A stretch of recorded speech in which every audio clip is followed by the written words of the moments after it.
Hi everyone, it's Nandi. Welcome back to Valiant Living, vibrant, authentic living.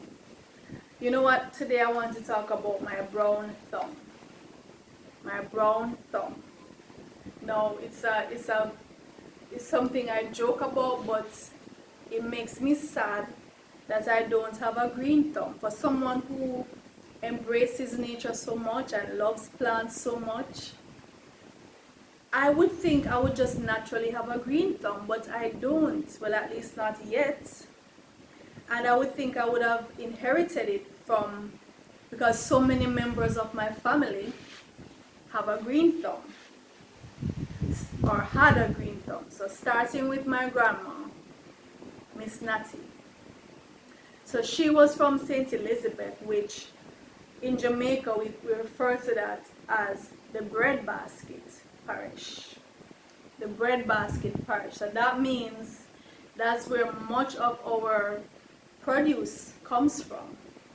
From the scallion, thyme, onions, garlic, to the yams, tomatoes, the grown provisions, peanuts. A lot of produce come from St. Elizabeth. We call it the breadbasket. Now my grandma was from there, and she was from a farming community.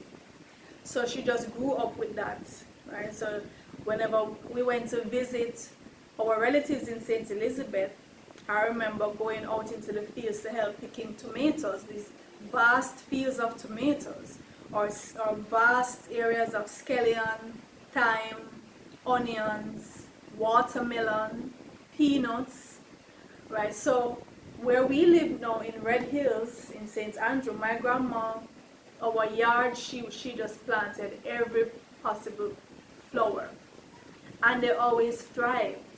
So she would plant some in the soil itself, and she'd have some in wherever she got a pan, an empty bucket, anything, she would turn that into a flower pot, and she would plant flowers. If she went somewhere, she would get a sucker, or she would get seeds or whatever, and they would just thrive.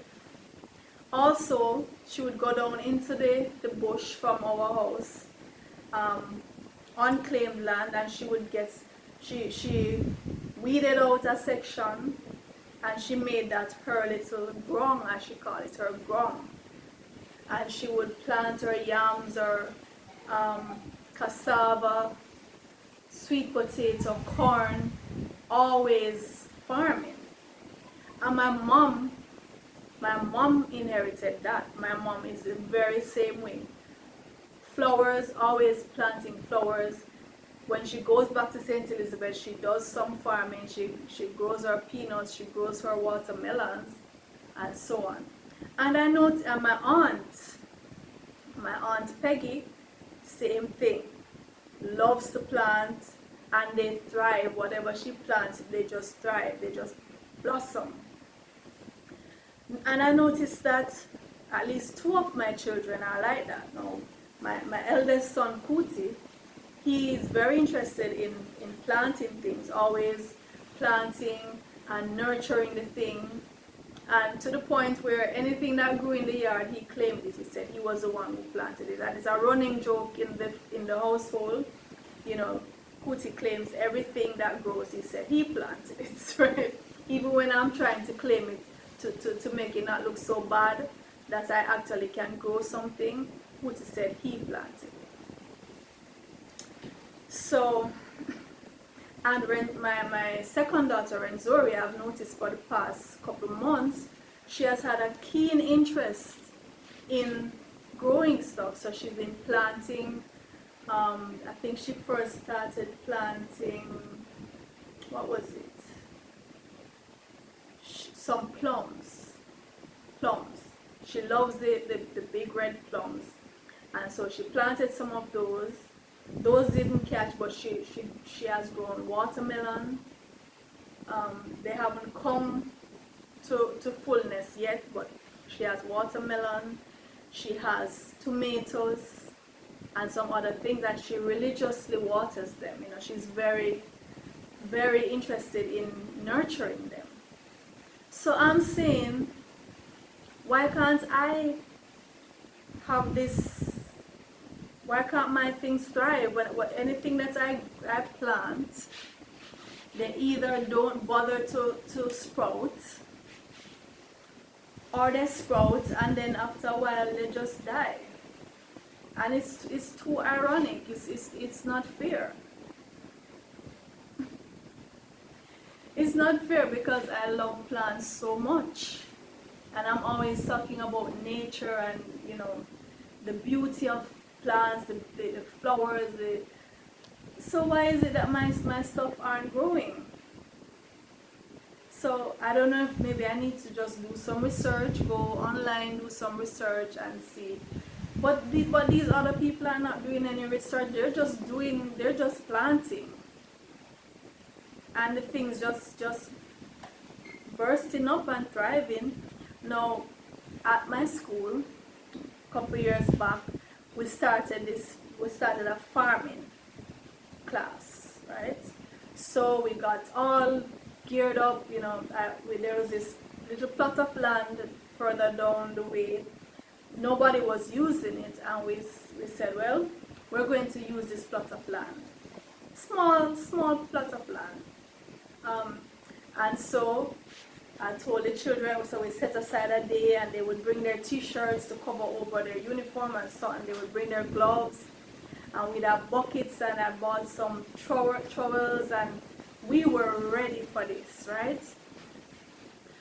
And we plowed the soil and sectioned the little plots into areas, what we're going to plant here, what we're going to plant here.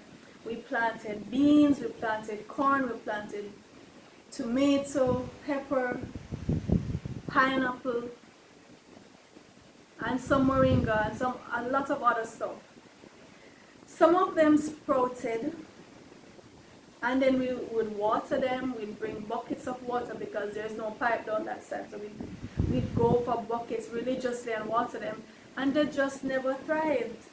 The only thing that grew was the moringa tree, and it's now a big tree. That's the only thing that we have to show of our farming efforts.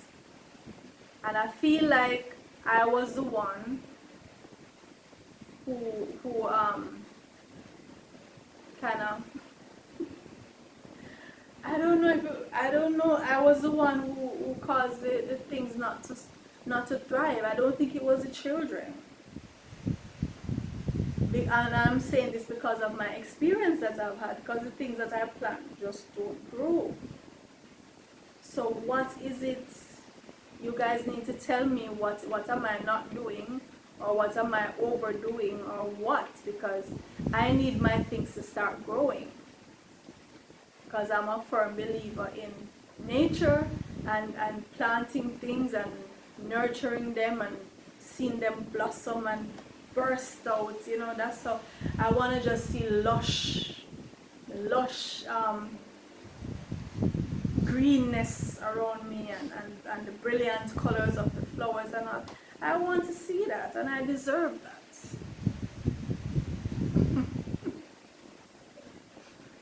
I deserve that. Don't I deserve that for someone who is always living this lifestyle, making sure to get my plants a plant-rich diet, and the plants won't work? They're not listening to me. Maybe I need to start singing to them, talking to them more. I think I'm gonna start. Well, I'm waiting on I'm doing some construction at my house. When that is finished, I have big plans for my garden. So when that is finished and the workmen stop trampling about the place, I'm going to set up my garden. I'm going to show you guys that my green thumb is going to come in. My green thumb is going to kick in. It's latent. It's just waiting. I'm convinced it's latent. I'm going to show you guys. And when I start growing my garden and it gets lush and bountiful and beautiful, I'm gonna do a video. I'm gonna do a video to show you that my green thumb has kicked in. I'm going to do a video to show you that my green thumb has kicked in.